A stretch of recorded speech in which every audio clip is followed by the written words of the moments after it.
সুজাপুরের 9 মৌজা junior girls high school সুজাপুরের 9 মৌজা junior girls high মাদ্রাসায় আগ্নেয়াস্ত্র দেখিয়ে বাস দিয়ে মারধরের অভিযোগ।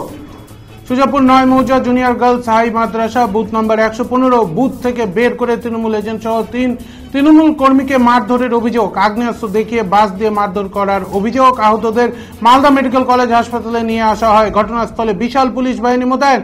এলাকায় উত্তেজনা। ঘটনাস্থলে পৌঁছান দক্ষিণ মালদা কেন্দ্রের তৃণমূল কংগ্রেস প্রার্থী শাহনাজ আলী রাহান।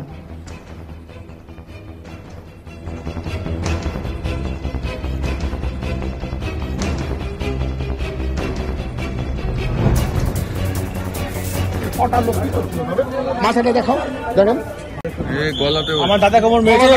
দেখাও, মালদা মেডিকেল এখানে দেখেন কালসিটা পড়ে আছে, এখানে এখানে এই জায়গাতে। আর ওই যে হাসপাতালে গেছে চোখ ফুলে গেছে। এটা গুন্ডা মনে হয় আপনার, এরা সময় ভোট করে আমি যেটা বলছি